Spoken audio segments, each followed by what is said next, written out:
Bienvenue dans le 15h30. Nous sommes mardi le 25 juillet. Les marchés sont positifs autant sur le marché canadien que sur le marché américain. Et on va voir un peu les dernières nouvelles qu'on a eues là, sur certains titres hier. Alors, surprenez-vous pas, si vous entendez, vous voyez mon rideau bouger, c'est parce que j'ai deux petits chatons ici avec moi. Je suis famille d'accueil de deux petits chatons. Alors, là, ils viennent de se réveiller. Alors, ils vont être actifs. J'ai oublié de sortir hors de mon bureau. Alors, c'est pas grave. On va aller voir qu'est-ce que l'ensemble des marchés font. Alors, présentement, le Dow Jones affiche une hausse de 102 points à 21 618. Je pensais même qu'elle allait nous faire un nouveau sommet. Mais il laisse la place au S&P 500. Le S&P 500, lui, nous a fait un nouveau sommet à 2477. Et le marché est en haut de 79 points. Alors, on va voir aussi un peu le pétrole. Le pétrole tire un petit peu de la patte présentement. Jeudi passé, je vous ai proposé un titre. Je vous ai proposé un titre avec ce qu'on appelle un 10 bagger. Et bon, vous deviez venir partager la vidéo. Vous deviez aussi venir sur une page ou mettre votre adresse courriel pour que je puisse vous envoyer le lien pour la vidéo. Et là, bien, on a eu il y a des gens qui ont mis le mauvais adresse, il y a des erreurs de frappe. Alors, ça arrive parfois, ok? Et là, je vais vous mettre à l'écran ce que nous avons, lorsque vous mettiez votre courriel, à ce moment-là, il vous apparaissait cette page-là. Félicitations, votre inscription est valide. Et on vous mentionnait que le courriel allait arriver en 24 et 48 heures. Alors, si vous l'avez fait, alors les gens l'ont reçu. Quelques-uns me disent qu'ils ne l'ont pas reçu. Alors, je vais vous demander tantôt, je vais vous mettre mon adresse courriel, là, et vous allez m'envoyer un courriel. À ce moment-là, je vais vous envoyer le lien. Je vais aller vérifier si vous êtes bien dans la liste. Si vous êtes dans la liste, à ce moment-là, je vais vous envoyer le lien. S'il y a eu une erreur, des fois aussi, des gens me disent, je ne l'ai pas eu, mais on est oui, ils vont revoir, puis ils disent, oh oui, je l'ai eu il y a 2 jours, mais ils ne l'avaient pas vu. Alors, c'est ça. C'était un beau titre là, que je vous ai proposé.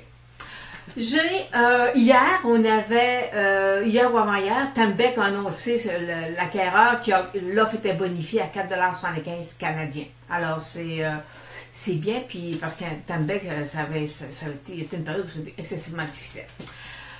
Alors maintenant, examinons le Dow Jones. Le Dow Jones, on avait un sommet à 21 681. Et fait que là, on est venu, je pense, à 30 $ d'un nouveau sommet. On a un point pivot à 21 450. Et voyez-vous, on est dans un couloir latéral. Et là, je vais vous redire ce que je vous dis depuis des mois. On a une moyenne mobile de 200 jours qui est haussière.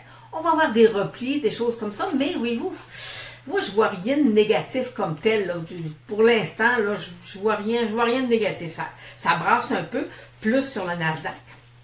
Mais pour l'instant, sur le marché américain, le Dow Jones, les gros titres, les blue chips qu'on appelle, on n'a pas tellement de problèmes. Alphabet, hier, Google, l'ancien Google, Alphabet a annoncé ses résultats et ils ont pris une charge de 2, quelques milliards. Là, alors, ça l'a refroidi un peu le marché. Le titre a perdu 30 $ à la fermeture des marchés hier, après la fermeture des marchés. Et aujourd'hui, présentement, où je vous parle, Google est à 968. Alors, moi, je vais revenir avec ce que je n'ai pas l'impression de me radoter, mais je dois vous le dire, lorsqu'un titre se transige à des multiples énormes, là, c'est tout à fait normal qu'à un moment donné, que le marché demande là, des comptes là, pour qu'ils soient capables de justifier. Vous savez, quand on se transige à 150 fois les bénéfices, là, c'est normal que que si on m'a donné comme hier une radiation, ça a un effet immédiatement sur le titre. Vous savez, Google, c'est quand même gros, là, mais c'est... Alors, allons voir, j'ai une autre forme d'analyse que je vais vous montrer. Et là, ça va vous donner un peu lorsque j'utilise la technique point and figure, moi j'ai une cible baissière sur le titre présentement de Google. Alors, que je fasse un calcul à l'horizontale ou à la verticale, peu importe, là, le constat et la tendance, elle est baissière.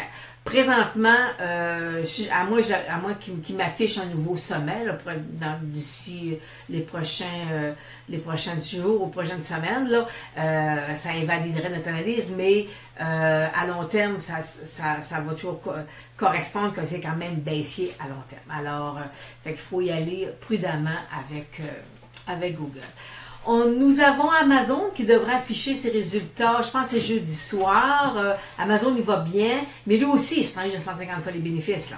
Et même si Amazon font beaucoup d'acquisitions présentement, ils ont comme pas le choix. Faire des acquisitions, ça lui prend des revenus. Et ça prend des revenus qui vont venir stabiliser aussi, là. Alors, parce que l'étranger est un multiple assez élevé, alors il ne faut pas qu'il nous donne un mauvais bénéfice là, pour jeudi. Je pense que c'est jeudi soir. Là. On pourra avoir une très belle surprise sur Amazon. À cette heure, maintenant, je vais me tasser, je vais aller vous mettre le graphique et là, ça devient excessivement important ce que je vais vous dire. Regardez, c'est le graphique du CDNX, la bourse sur le venture.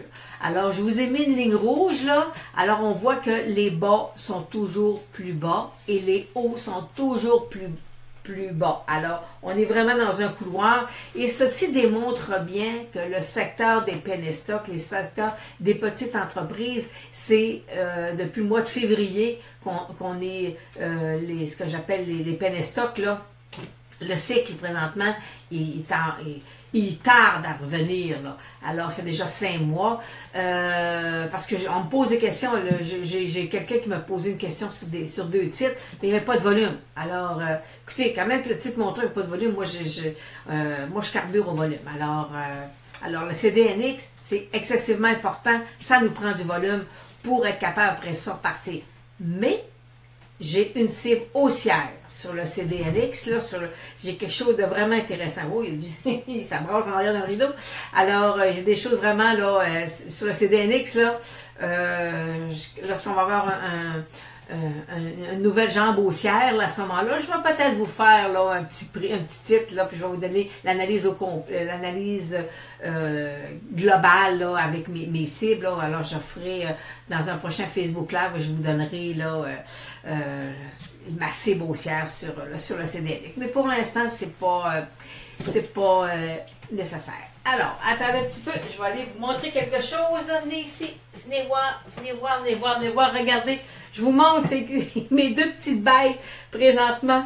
Alors, c'est ça, mes 2 petits minous que j'ai. Alors, si vous me permettez, je vais aller les mettre hors de mon bureau parce que c'est un petit peu plus désagréable. Alors, on tente, OK. Je sors mes petits minous. Alors, je reviens, en fait, parce que là, ils sont plein d'énergie. Alors, là, on va voir que, là, je vous montre le titre de Bombardier. Bombardier, moi, je vous dis, là, il faut qu'il se passe de quoi bientôt, ça soit positif ou négatif, là, mais ça va y aller, là. On est tout prêt. Et les gens qui suivent la formation, allez voir mes 2 indicateurs secrets, vous allez avoir l'indice pourquoi je vous mentionne qu'il faut que ça sorte. Ça sort hors du triangle, par en haut ou par en bas, mais ça va sortir, soyez ça certains. Ensuite, j'ai Samuel qui me pose une question pour Pizza Royalty. C'est un beau titre qui a bien fait, mais voyez-vous, je vous ai mis en bas le volume faible. Fait qu'effectivement, c'est un volume, c'est la faiblesse sur le titre. Il y a juste environ 15 000 actions transgées par jour.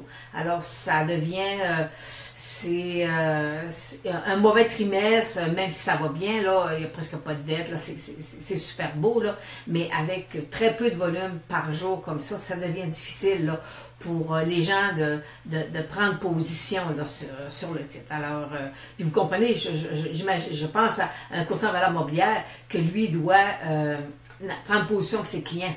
Mais si à un moment donné, il possède à lui seul 150 000 actions dans son portefeuille, ça va lui prendre combien de jours liquider sa position? Alors, le danger est là lorsqu'il n'y a pas assez de volume sur un titre. un autre titre de toujours Samuel, White Cap. Sont dans le pétrole et gaz, mais voyez-vous, là, c'est un titre qui est bien fait, mais là, il a subi la même courbe que tous les titres pétroliers, alors il est en dessous présentement de sa moyenne mobile 200 jours. Alors, on va être prudent avec le titre pour l'instant, c'est point d'achat. Alors, voyez-vous, c'est présentement, je vais aller voir qu'est-ce que les marchés font. Les marchés font présentement sont en... le Dow Jones est en hausse de 99 points à 21 612 et le TSX est en hausse de 80 points à 15 209. Alors, c'est ce qui termine aujourd'hui le 15h30. Et pour les gens qui veulent avoir le titre que je vous ai parlé la semaine passée, vous envoyez le courriel à l.rivard@commercialanalystech.com et à ce moment-là, je vais vous envoyer le lien pour avoir le titre. Et naturellement, ben, on dit, présentement, c'est les vacances de la construction. Alors, qui dit vacances, ben, moi aussi, je me dois de prendre des vacances. Alors, le temps, c'est mon dernier Facebook Live là, présentement pour une partie de l'été. Alors, je vais revenir au mois d'août, je vais revenir avec mon suivi là, 2 à 3 fois par semaine en faisant des Facebook Live, en vous proposant des titres. Alors c'est ça. Alors, je vais aller me reposer un peu. Et pour les clients, ben, je ne serai pas aussi longtemps là, qu'absente sur Facebook, mais quand même, j'ai besoin d'aller me ressourcer un peu pour être capable d'enclencher là, le mois de septembre là, en force. Alors, je vous souhaite à vous tous aussi de joyeuses vacances et on se revoit en août.